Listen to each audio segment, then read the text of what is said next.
Welcome back to the Fuel Your Legacy podcast. Each week, we expose the faulty foundational mindsets of the past and rebuild a newer, stronger foundation essential in creating your meaningful legacy. We've got a lot of work to do, so let's get started. As much as you like this podcast, I'm certain that you're going to love the book that I just released on Amazon, Fuel Your Legacy, The 9 Pillars to Build a Meaningful Legacy. I wrote this to share with you the experiences that I had while I was identifying my identity, how I began to create my meaningful legacy, and how you can create yours. You're going to find this book on Kindle, Amazon, and as always on my website, samknickerbocker.com. Welcome back to the Fuel Your Legacy show, and today we have, honestly, a guest that I looked forward to talking to when the company reached out and said, hey, do you want to have Jonathan on? It's like, absolutely. We need more of these conversations happening. Jonathan Baktari, he has an incredible experience and background from every area of the health insurance or health field, not even just health insurance, but from insurance company, medical director positions at hospitals, building companies in the tech space, of really optimizing, helping you become the best, healthiest person that you can be. And he's kind of become a COVID expert, right? And you say that with a grin because everybody's a COVID expert, right? No, some people actually are COVID experts. Some people actually understand both from the virology aspect of what's going on with the actual thing, what's happening with the vaccines. He's super knowledgeable about the vaccines and where that moves forward and how does that implement the rest of our lives. More importantly, how do we protect ourselves from how do we get healthy so that even if these things do happen, because as much as we wish we could say this, COVID's not going to be the last virus to encroach on our personal health. You know, it definitely wasn't the first one. And your body's amazing if you allow it to be amazing and prepare itself for no matter what comes next. And so that's what we're going to talk about today. I'm super, super excited. And just, I want to get as much knowledge here for you guys as we can get. So let's jump in. Jonathan, go ahead and share with us your backstory. How did you end up in the healthcare field? And how did you stop around technology? I know a lot of people, they're either like tech people or they're management or they're communicators. Sometimes they're a mixture, but what's your backstory?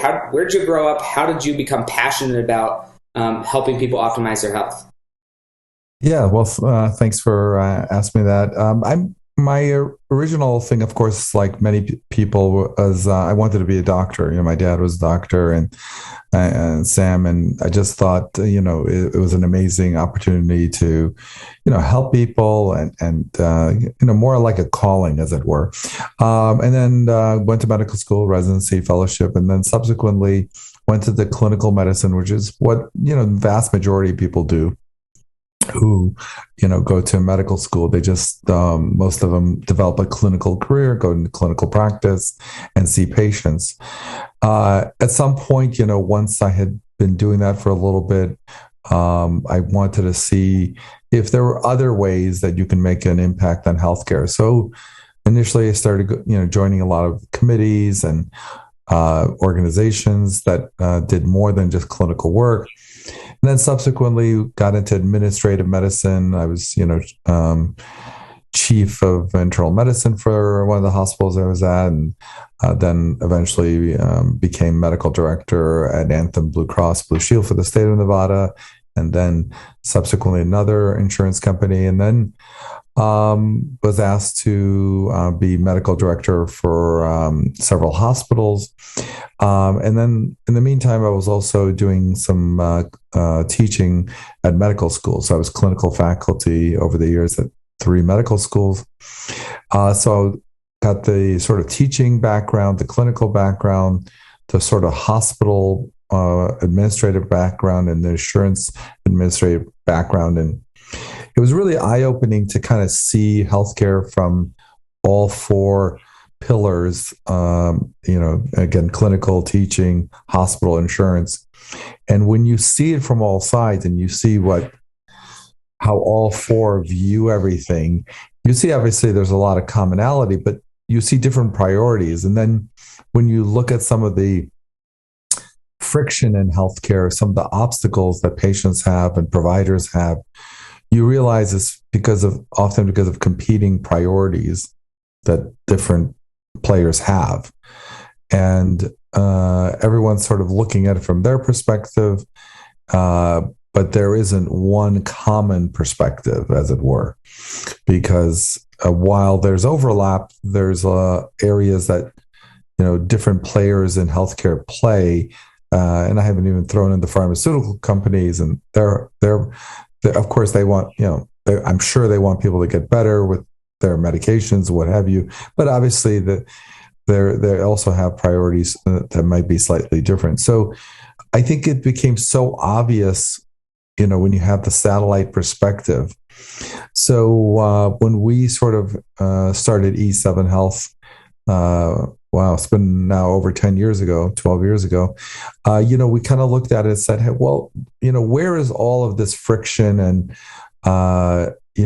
where are the parts in healthcare that the interests do not overlap and compete and go in different direction, and what can we do as an organization to overcome that and just have the main focus be patient care, quality care, reduce friction for the patients, remove obstacles, and provide a different, I'm going to use a tech term, but a different user experience in healthcare. I mean, you see it all the time in technology. We got to improve user experience. And we think if you improve user experience, more people are more likely to use the product or service more frequently. When someone, I think everyone dreads, these days calling an airline because they know they're going to be put on hold for an hour or two, or they dread calling the cable company. And so we try to minimize those things as much as we can. We don't want to have those interactions. If you're going to call an airline these days, what you're headed for. And, if there's any way you can avoid that interaction, or you need to change your cable service or your cell phone service, I mean, you try to avoid that like the plague. And that's because the user experience has changed in a way that you don't like it. And we didn't want healthcare to be like that. We didn't want healthcare. I know a lot of people call their doctor's office and they're like, press 1 if you like to book an appointment, press 2 this, and then once you do that, they tell you, okay, well, press 1 if you need this, press, and then you go through a series of prompts, and at the end they say, oh, okay, leave a message, we'll call you back in 24 hours, even after all that. So that's not a good experience, and that's not going to make you want to call back. And that's just one little sliver of the bad user experience that some people get. And so we wanted to see if we could change all that. And we wanted to see if we could leverage technology to change all that, meaning have our technology be focused on quality, improving quality so patients really get amazing care, but also, make sure that it's painless, frictionless, easy to access, easy to get. And we've done a lot of things, both in terms of our culture as well as our technology to achieve that. That's incredible. I'm excited to dig in here. I have my own perspective, right, based on how I was raised, and I'm excited just to have this conversation. Hopefully from a place of respect. I respect everybody's perspective, so hopefully that's how everything comes across. But before that, what about like growing up and seeing your dad be a doctor? Why was it so attractive to you? I know some people, and I've talked to doctors, and many doctors, unless they're like passionate about the actual practice of saving people, a lot of doctors are like, man, there's a lot easier ways to make money, and it's really stressful. So, and you don't have a lot of time. Like some doctors that don't end up with time freedom, they end up being owned by a company. There's always battling insurance. Like there's all these downsides. And so I've talked, not saying that they should overshadow the good sides. Some doctors, they do it because they love it. And I've also had other doctors tell me, if I could do it over again, I would get out, but I'm so far in at this point, they're 25 years into their career. So it's like, I'm not just going to bag it now. But what you got to grow up and see your father be a doctor and see what I assume the pros and cons on the family life of what that entailed. What about that lifestyle was attractive to you? Well, it's funny because I have my own podcast, Baktari MD, and I did a video on this. I mean, the whole topic you just brought up, literally word for word. Why, when you're choosing medicine, what you're in for and how it's probably different than what you think. You got to remember, something interesting. I hope you don't mind if I digress a little bit, but, most people make the decision to become a doctor. Take a guess at what age do you really have to decide if you want to go into medical school. And I'll just tell you, I mean, most people decide if they want to go into medicine at age 18. That late? I would have guessed sooner. I would have guessed like 8 to 10, maybe 12 years old. They start idolizing it, and that's when they decide. Well, maybe it's semantics. I'm talking about where you actually have to do things different to get into medical school. Okay, cool. I mean, when you're 18 years old, you can say you want or don't want, but you don't have to perform. Okay. But at age 18, you got to start getting straight A's so you can apply to medical school. So that decision that you will not only to make it, but then have to act out on it. Let's say you want to start a podcast. Well, you're going to have to buy a microphone, right? And that act of buying a microphone is like your first step. It's not just thinking about starting a podcast. You're doing something. So the point in life where you actually have to do something to act on your desire is at 18. 18-year-olds have to decide, for the most part, there's exceptions, that I want to go into medical school, because right then you have to start taking pre-med courses. You have to start getting great grades. You have to, volunteer, maybe do extracurricular stuff. So med schools will be impressed with you.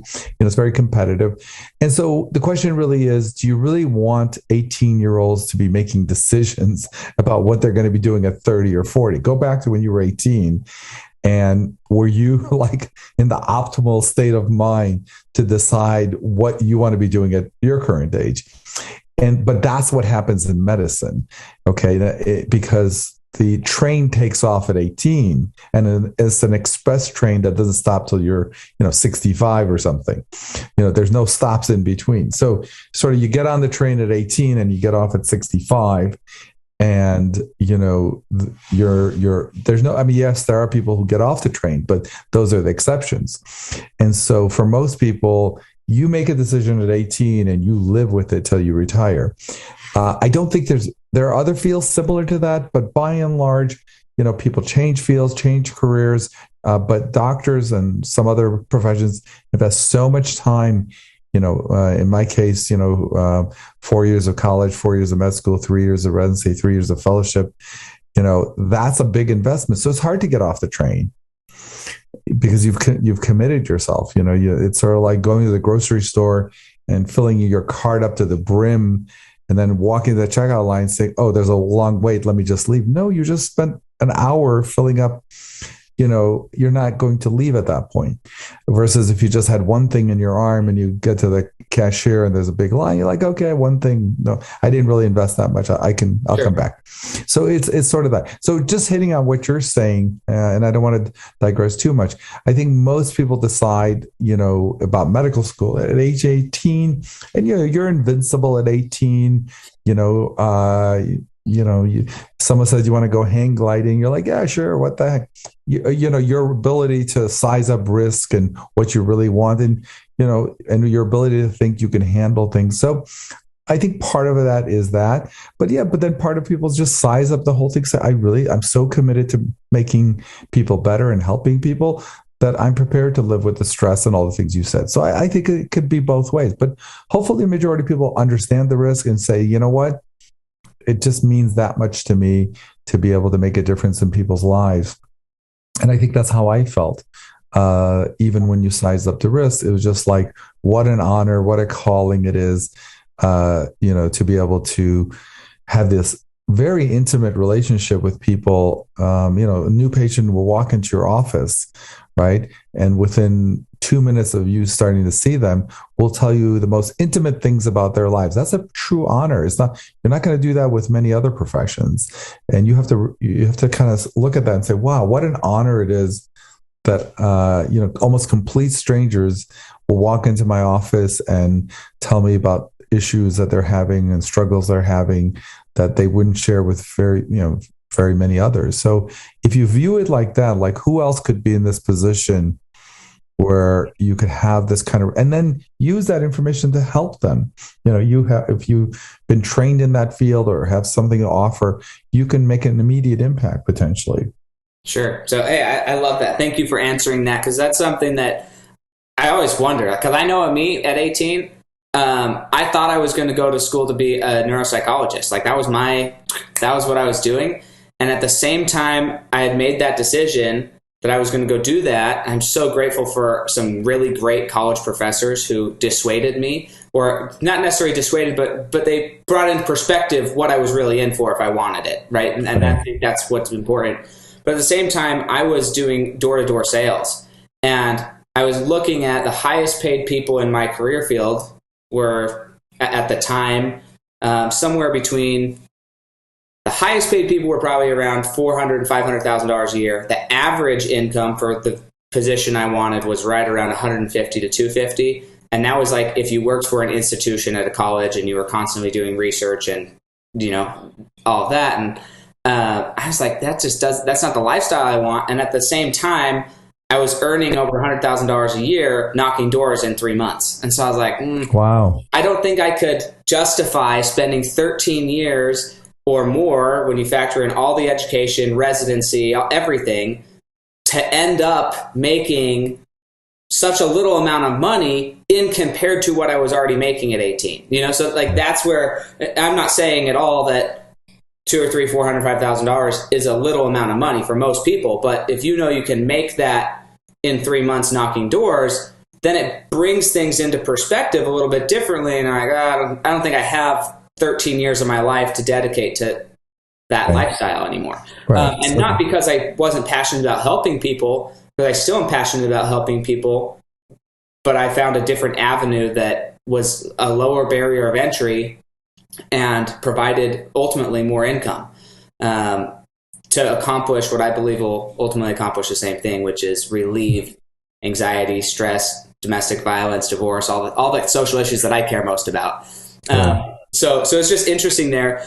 Now it's going, because you went to school. I grew up homeschooled, in the 7th of 11 kids, and my parents were like naturopathic, got all your teas and potions in mason jars, and that's I don't know how else to describe it, but that's how it was. Okay, so I grew up with an inherent distrust of the medical industry.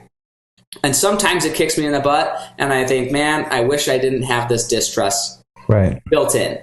That being said, again, so I'm approaching this from my perspective, and what my lens is that I see it through is that a lot of people go in with a sincere desire to help people, and because of my programming, which is not true, I'm not claiming this as fact by any stretch of the imagination. So anybody listening, don't say that Sam said this. This is Sam's opinion, okay? My opinion is a lot of the healthcare industry is funded, and the education is funded by big pharma. Mm-hmm. And as a result, more often than not, medical professionals are taught more of how to just sustain life and relieve pain, rather than really optimize health and create health. They're like, hey, we have this Band-Aid, this drug, and they're more taught about pharmaceuticals and how to manage illness rather than how to actually create health. And so I'm just curious if you've seen all sides of it. You've seen the insurance side, and you talked about the competing priorities. I understand there's competing priorities in everything in life. This isn't just a healthcare problem. You've got a family. If you've got a spouse, your spouse has priority. Your children have priorities. You've got priorities. Everywhere in life, we have to manage priorities. We can't just say, well, it's just in this industry. But what is the balance? Like when you think about you obviously went through years of performing in these different roles, and ultimately decided to look at where the gaps are and go create something that was useful in a user experience. So there's obviously gaps that you already recognize with the competing priorities. Mm-hmm. how do you think that impacts the actual care of our society? Because what I see is a lot of people living longer with worse health for the most part. So it's like, are we just trying to sustain life? And is that the main focus of the medical profession now? Or whose priority is it that's the focus? When somebody goes in thinking I'm going to go have this noble desire to help people, and then they get turned into, I'm just going to prescribe something and get you out the door because it's more of a factory. And this is all my perspective. I know it sounds like just a bunch of paint up on a wall. I'm just curious, how does that all play in? And I'll share some experiences of where I should have trusted the medical profession sooner and I didn't. But I'm just curious your thoughts there. Wow, there's a lot to unpack there. Okay. It is, I know. So I get this all the time, and it's a very, I get from family members and cocktail parties, and people hit me up and say, I just, going to this clinic, or I just met this naturopath who's doing this and that, and I get all that. So let me just unwind some of it. First of all, yes, I totally agree. Doctors as a general, are very focused on just curing things and treating things, not preventing things. And I get that. Well, when you say, let me stop you there. When you say cure, maybe my definition of cure is different. Or treat. I say cure or treat. Yeah. I mean, it doesn't matter. Some things are curable. You have an ulcer, we could probably cure it. I mean, we can give you medicines and the ulcer will go away. If you consider that a cure, it's a cure. Okay. If not, that's not a cure. Or treat, if you're having migraines, whatever. So here's the deal. Doctors, yes, should they be more focused on preventive health and wellness, which is more what we do? Yes, of course. And of course, they also do treat and cure. But here's what I have to say. When it comes to the treat and cure side, we have come a long way in the last 50 years. And if you do have something, if you do, tear up your ACL now versus 100 years ago or 50 years ago, I mean, you are in much better shape. If you're having constant migraines, or if you're suffering from Crohn's disease, inflammatory bowel disease, or have atrial fibrillation, we do have better therapy. I think what you're saying, though, is there's not enough focus on preventing those things, if I'm putting words in your mouth. And I think that is true. I think there is a lot of room for physicians, especially primary care doctors, to work on wellness and prevention rather than wait for you to get it and then start treating it. Yeah. I don't know if that's where you were going. So let me just hop in to clarify, because I think that for intellectual honesty here, it needs to be clarified. We're using the word doctor, and that is like the broadest stroke word you can use in the medical profession. So I don't want to be throwing, I think every profession's different, right? So a surgeon is probably going to have a different objective and goal, because they're not, like, their goal is to take out something or repair something. And and so that probably ultimately falls into a different category than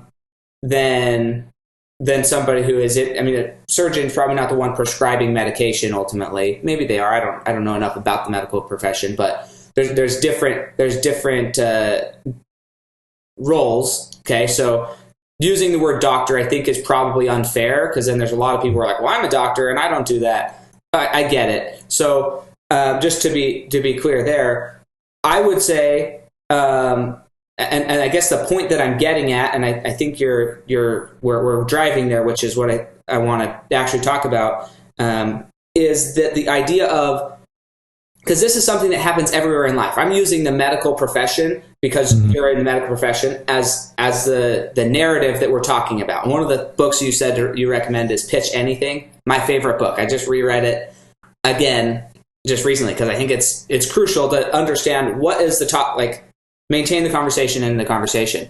So a lot of times we're looking at the symptoms, and we're trying to help the symptoms go away. So when you say, oh, you have an ulcer, yeah, we can get the ulcer to go away.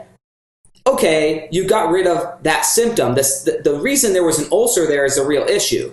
And so that's what I'm like, why are we not going that next step in the medical profession as a general rule to really identify, hone in, and say, oh, look, you got an ulcer. Why did you get an ulcer? The body doesn't just, in a perfect state, I don't think the body's just creating ulcers. The body's creating an ulcer as a response to some stimuli. What was that stimuli that created the body's need for an ulcer? And that's where I don't feel like that's getting necessarily discussed, not just in the medical profession, but anywhere. If you got a divorce, the problem wasn't the divorce, guys. The problem was what was wrong with the relationship. And probably it's not the relationship. What was wrong with you that caused you to be the way you are? So does that make sense? Yeah, but I'm going to give you a little blowback on that. And like if you go in for an ulcer, I'm not a GI doctor, but they will treat it. But then they will go into these. You need to change your diet and what have you. Your stress. I think very few people have gone in for an ulcer and been diagnosed and just been given medicine and see you later. I'm not sure. And sometimes like patients would come back that I've referred out, we're picking ulcers, but it could be a kidney stone, right? Sure. And I say, well, so you want to see the GI guy? Yeah, he started on medicine. Well, did he say anything else? He goes, no, he didn't. He didn't say anything else. He just said, take this medicine. It's so funny because a few times I've asked for those medical records, and the medical records I get from the GI doctor went in excruciating detail about the diet and this and that. And so I want to defend doctors or the medical a little bit, because very few doctors will just come in and give you medication, not give you the whole picture.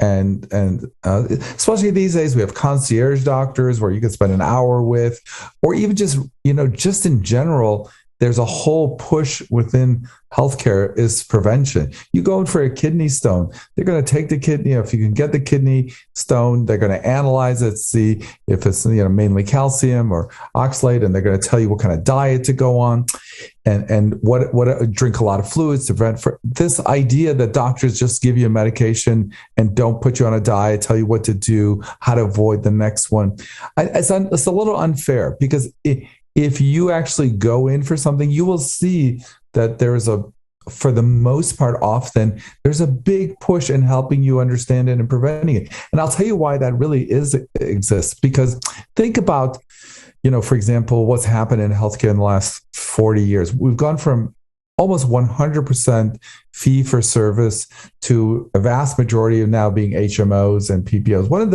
HMOs and more managed care. One of the ways managed care has a lot of issues that are bad, but one of the good side of it is they don't want you to have this problem because it costs them money. They're at risk for you getting sick again. If you get sick again and get hospitalized again, they lose money. So there's a strong incentive for them to make sure you never have another kidney stone. And they have nurses calling you, and they have, follow up. And there's this whole parade of preventing people from, getting sick again and what have you. So, and maybe, that's one of the positive side effects of managed care, which is there's now a financial incentive if you belong to an HMO or even Medicare Advantage. If you're in the Medicare range, those Medicare Advantage companies are going to hound you like a dog to make sure you don't get sick again, because they're at risk. Medicare gives them one lump sum. If you get in the hospital 1,000 times or once, they get the same amount of money. They're highly incentivized to keep you healthy. So I think, traditionally 50 years ago, when every doctor was fee for service, you came in, they took care of you, they got paid, and that was it. You got sick again, they got paid. You got sick again, they got paid. I think that dynamic is changing. Also within hospitals, hospitals are now part of plans and what have you. Everyone's really getting incentivized to keep you healthy. And then the other part I want to go is just the whole field that's kind of grown up to support this, which is all of the naturopathic and wellness and yoga and, Fitbit and this and that, all of this stuff that's been meant to, whether it's boot camps opening up every corner, and there's a whole industry now to keep you well. And now I think the real issue from my perspective is, why haven't we made a dent in it? And part of it is probably because, this country has so much abundance that, it's easy to gain weight. It's easy, what have you, and be unhealthy if you want to be, to drink and what have you. But on balance, though, I've seen in my career a massive shift towards keeping people healthy. Just sign up for an HMO and go in for, like an ulcer and see what kind of follow-up they give you, because they don't want you to come back. And I hate to say it, I mean, it's partly driven by financial, but look, even friends of mine, doctors don't want you to come back. They don't want you to get sick again. Right. And we give out that information and we press and push. Does everyone listen? No. Could we be doing more? Of course. But I think from where I sit, from seeing my colleagues and friends and other doctors and how they interact, they're strongly incentivized. I had a friend of mine, go to see an orthopedist just a few weeks ago who had a bad knee, and he's a little older, and the orthopedist said, listen, you know what, we could do surgery, but honestly, at your age, whatever, let's just give you, steroid injection, physical therapy. Not everyone gets rushed into surgery. There are people who are really trying to do conservative management, even though the surgeon would get paid to do the surgery. I think most surgeons do the right thing. Are there excesses? Are there exceptions? Yes. In every industry, there's going to be the bad apple. So I'm not, and that's why I appreciate you sharing that perspective, right? Part of this is like playing the antagonist. Both of us are playing the antagonist for purpose of the conversation, because I think it's important. We got to be clear about it. So what's unique about your response and what I like about it is it leads us to another question, which is another book that you mentioned, but and some of your expertise is building the right tribe and building the right culture, where it sounds like what you're saying is the medical profession, they're changing their incentive structure. Supposedly, I'm going to push back on that in a second, but they're changing their incentive structure and to actually keep people healthy, which has its benefits if it's the one benefit of all the other crap that's there. But then the culture has been conditioned to not care. So then we go in and a doctor says, hey, this is all the stuff that needs to happen, and we don't really care because we're just looking for a quick fix. So maybe some people no. I mean, some people listen and some people follow through, and some people. I mean, but there are subsets of patients and people who, will continue to not exercise, and they're going to continue to eat and gain weight and smoke and drink excessively, whatever. I mean, you can't stop people from doing it. I think the question is, are we doing a good enough job to get the message out?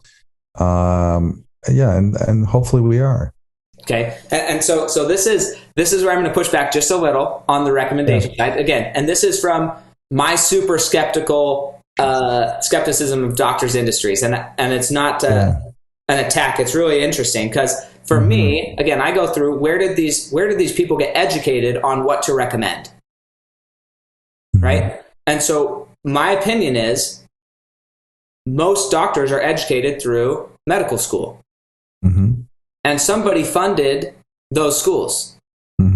Somebody's name is on the building. Okay. Somebody's paying for that education. And when they're paying for that education, they're paying for their philosophies to be taught to those people. That's my belief. Okay. I'm not saying it's true. This is like the weird conspiracy theory belief. Okay. And I'm okay with bringing them up. I'm not married to any belief. I just like more information. So, but I believe that humans, by and large, are good. I don't actually believe that the majority of people are out there trying to cause harm. I think that more likely than not, people were educated a certain way and they're propagating the information that they believe is true because that's what they were taught to be true.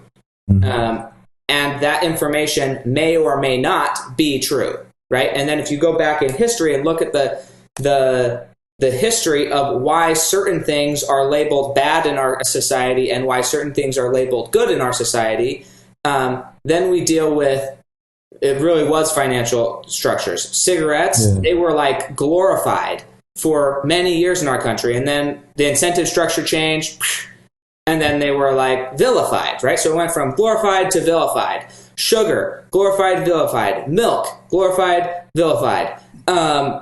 Different fats. So it's like now we're dealing with like this cycle of who's funding the research. I mean, you got to go all the way back. If you've been a doctor, I've studied neuropsychology, right? There's a level of who's funding the research. And once you learn how to read research, you can see that, okay, there's lots of ways to manipulate research.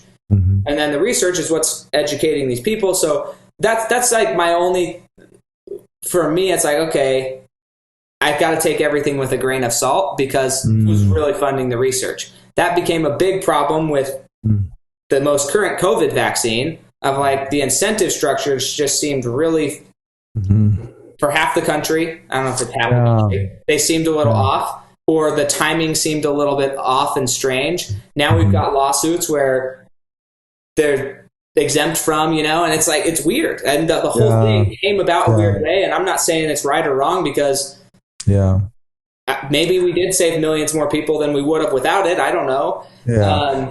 So it's an interesting thing. Maybe an anecdote that happened to me will help you or the listeners. I remember when I was 18 years old or 19 or 20 something, I was volunteering, I think it's an orderly in the hospital, like when I was in college, just to get some exposure. And I don't want to date myself, but at that time on the news, I think Steve McQueen, had cancer or something as an actor. And, he was, there was this drug that was holistic that was supposed to cure cancer. It was called Laetrile, and they got it from an apricot seed, an extract from, and there was a whole thing on the news that the medical industry was not wanting to use it because the pharmaceutical industry wasn't patent and they wouldn't make any money, and I think Steve McQueen had to go to Mexico to some clinic to get it because the big bad medical establishment was withholding it because they couldn't make money on it, and they didn't want to cure cancer because it was a money maker. And so it's just, of course, I just saw this on the news, and the next day I just happened to run into a cancer doctor in the hospital, right?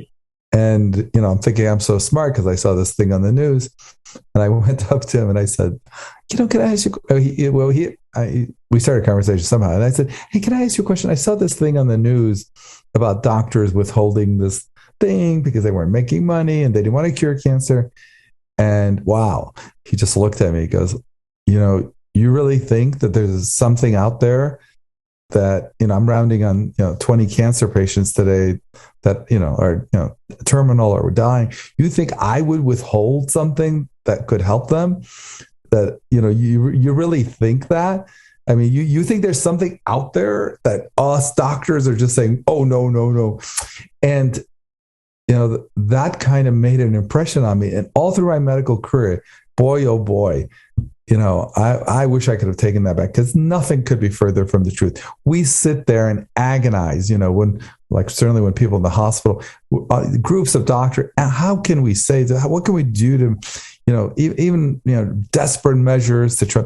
So we are all, every doctor I've ever met, for the most part, certainly in the hospitals, we're not just getting fake research from pharmaceuticals and withholding stuff. Do pharmaceutical industry, are they pushing certain things? Yes, of course, but we're not stupid. We're not idiot. The one thing about doctors, we're so autonomous. We don't have a union. We all think for ourselves. You get 5 doctors in a room and say, what color should we paint this wall? You get 10 answers. Yeah. I mean, we're not sheep that are the pharmaceutical industry, they have techniques for getting their word out. But at the end of the day, one of the nice things about going to medicine, which is slightly changing now, is autonomy. You make your own decisions for the most part, as long as so we're not stupid. We're not idiots. We're not whatever. And we're not going to just this is not like some propaganda is going to come from some pharmaceutical company. We're just going to follow it and ignore things that do work. And I just think that's not where, and I spent my whole career talking to other doctors, in a hospital, 12 hours a day. It's just not true. None of that is true. We're all fighting for every inch we can get with every patient. Mm-hmm. And I think it's easy, not to spend 12 hours a day for 10, 20 years but if you had a videotape of all my interactions with referring doctors, it's just not true. The doctors love their patients by and large, and they would fight. They would throw every pharmaceutical company under the bus if it meant helping even one patient. It's just not true, because I've lived it. I've been on call, every fourth night for years in a row and gone to the ER, and we're all trying to help the patients. We're not this monolith group that, being swayed by propaganda or the pharmaceutical industry and stuff. Where the rubber meets the road, I think the vast majority of doctors are trying to help patients in ways that it's unbelievable. And the sacrifices they give, like you mentioned earlier, family and time, just to do that. So, yes, are there a few bad apples and what have you? Of course. But by and large, they're trying, and the hospitals too, they come up with, protocols and procedures to save.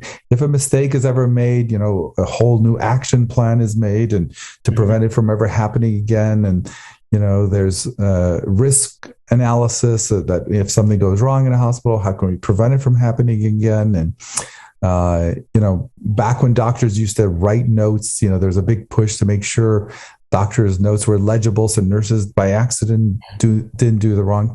So there's tons of quality improvement and making sure patients get the best care. If you saw it, if you were on the inside track of it, I would guess your perspective would change. Right, and that's why it's like I know where I'm at as far as I would say uneducated, really. Like I do the amount of research that I do, but I haven't lived it.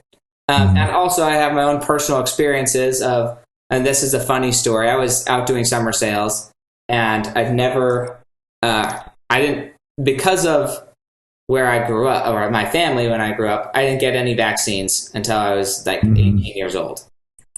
None. And then I finally got vaccinated because I wanted to go serve a mission for my church and wanted to leave the country. And so their rule were you had to be vaccinated. So I went and got vaccinated. Anyways, I come back. I'm out in Philadelphia doing summer sales door to door.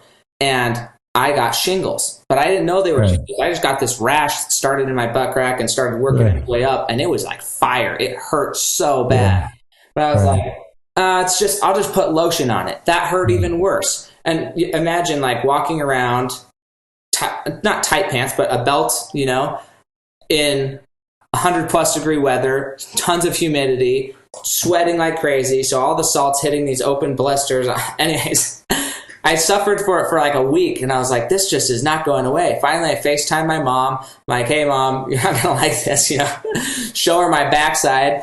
And I'm like, what the heck is this? This is absolute hell. It is painful. And she's like, oh, it looks like shingles. Just go into the doctor. So she set an appointment for me. I went into the doctor, got some antibiotic. Within 24 hours, it was gone. And I was like, oh, my distrust of doctors just literally burned my butt. Like, because I just inherently, I have this mistrust, but really it's like, it was a really simple solution. I could have gone on in day one and had it taken care of, but my own lack of willingness and open-mindedness ended up hurting me and causing me more pain because I was the one unwilling to make it trust or unwilling to be even be curious, And so I think that principle applies in all areas of business. What areas of business are you not willing to be open-minded to, or in life or anything, that because of your lack of open-mindedness, it's literally causing you harm every day that you're not willing to expose yourself to it? And it's an interesting question. I mean, you've been through lots of different industries. Now your whole focus now, I shouldn't say your whole focus, I'm sure you have lots of focuses, but one of your businesses is to focus on the user experience.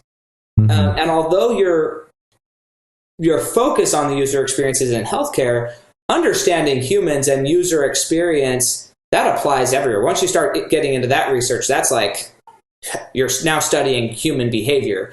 And so what have you learned about humans and how to help people overcome that faster so that they aren't causing themselves pain. Because ultimately, you may not be in pain, but if you love these people, you want them to be out of pain. But if they're unwilling to hear you or be exposed to you, you can't help them. And so what have you learned about helping somebody through the user experience, either online or in person, so that they're able to actually receive the information to get the help they need? Yeah, I think if we're confining our conversation to the medical field, I just think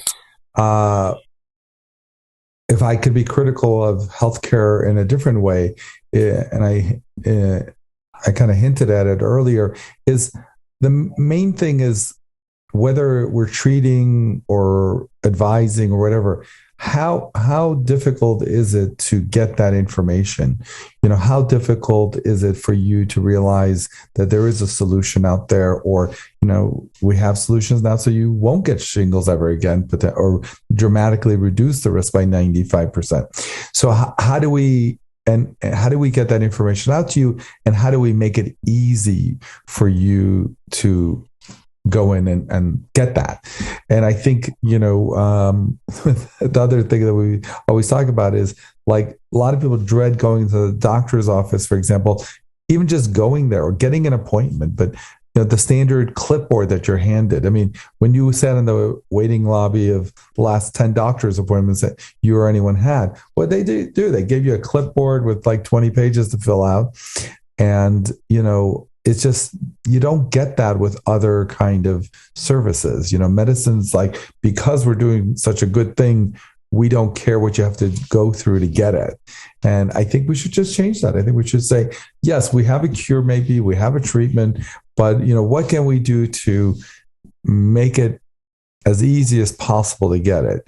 Are we going to give you a lot of forms or even insurance companies, prior authorization, and how difficult that is? And, right now, think about it. Telemedicine, COVID was what brought that in. We could have done that 10 years ago. Mail-in pharmacies. Again, there was no incentive to do it, but we had the technology to mail your medications to you. We have the technology, that rash you had on your back, you could have literally done a telemedicine call, even at 12 at night, and said, hey, what is it? I mean, I think we have not done a good job up until now in removing barriers for patients to get the care that they want. If it was super easy to get everything, why do medical records even, just jumping around, why do medical records even need to exist? Meaning, why can't you have all of your medical records right now? I mean, if I said to you, go on your Amazon account and list every single thing you ordered a year ago, January, okay, how long would it take you to get me that information?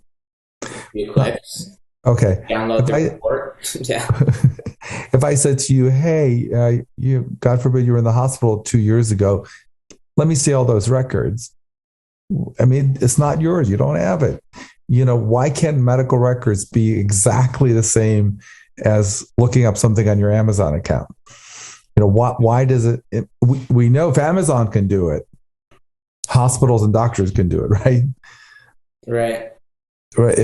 I mean, so why aren't we doing that? So whether it's the clipboard, the medical records, whether it's to book an appointment, you have to go through 30 prompts. These are things that, get to what you were getting at, is preventing stuff. If it's, why do people order on Amazon? Because it's easy, right? Think about this. The fact that Amazon doesn't make you put your credit card information. I know lots of people who simply often don't buy something online because they have to fill out all these forms. You want to buy, they want my address, information, my credit card. I don't have my wallet with me.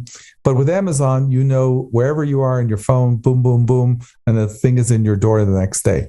So when given an alternative to go to a different website, fill out 2 pages of information, or go to Amazon and hit click, where are you going to go to? So I want medicine to be like that. I want medicine to be one-click shopping. And then And then if we remove these barriers, then all the things we talked about earlier, preventative health, wellness, weight loss, smoking cessation, if all of that was at your fingertips and not press 1, press 2, press 3, then press 1, 2, and 3, then, wait 3 weeks, go in, get a big clipboard. That's not the Amazon experience, is it? No, it's frustrating. Right. And so I think, we at E7, that's where our technology is focused on, which is to get rid of all that, make everything. We want your medical experience to be as close as to ordering something on Amazon as possible.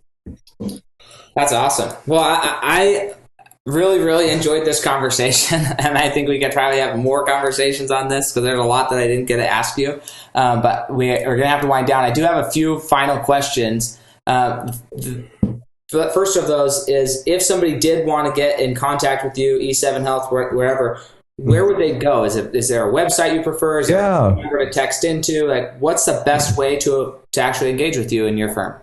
Yeah. So one is BaktariMD.com, BaktariMD.com. That's our website for most of my stuff, as well as, we have a podcast, also Baktari MD on Apple and on YouTube. So there, and there's contact information on Baktari MD on how they can get a hold of us or me. And of course, they just want more information like this to watch our podcast on Baktari MD. Awesome. Love it. So Baktari MD, that's spelled Baktari. And obviously, if you're listening to this, then you'll be able to see his name there, but just wanted to say that verbally. So if you're just listening and not looking at anything, you'll remember it. So here's the final question. Because again, legacy is really important to me as far as how we're going to be remembered. Mm-hmm. You've made a big push in your life to create a big change, right? You're trying to change the medical industry, which is like not always the easiest thing to change. There's so many moving parts, so many people that have to sign off on it, and you're moving forward anyways. If in 6 generations from now somebody was sitting around a table discussing your life and the impact you had, what would you think people would be saying about you, or what do you hope people would be saying about you at that point? Yeah, thanks. Well, I think I would compartmentalize it into the professional sphere, which is, trying to really make healthcare more accessible to more people, and thus impact the quality of their lives and quality of their healthcare. And on a personal level, it's just, I'm lucky enough to do a lot of community service, work on some charity organizations, and that's a big part of my life. And I think we're making a difference in people's lives and children's lives, and different things we're working on in terms of community service. So I think those would be the 2 bookends that I'd like to be remembered by. Awesome. Hey, well, I appreciate your time so much. I do want to have another conversation with you because I didn't get to half the questions I wanted to ask, but that's okay. The cool thing about this, guys, is you can go listen to his podcast, and we talked a lot about the healthcare side of things today, but he has an enormous amount of business knowledge and managerial, building teams, creating cultures inside of businesses or families, whatever it is. The principles that you learn are not just one place principles. They're principles about life and humans, and we didn't even get as much into that as we could have, but focus on, or when you're reviewing the rest of his content, be thinking about that. How can he help me from the health side? How can he help me from just life? How can he help me become a better person, or at least a more functional human being across all areas of my life? Because mental health is just as important as physical health. So thank you so much, and we'll catch you guys next time on the Fuel Your Legacy show. Thank you. Thanks for joining us. If what you heard today resonates with you, please like, comment, and share on social media. Tag me, and if you do give me a shout out, I'll give you a shout out on the next episode. Thanks to all of those who've left a review. It helps spread the message of what it takes to build a legacy that lasts. And we'll catch you next time on Fuel Your Legacy.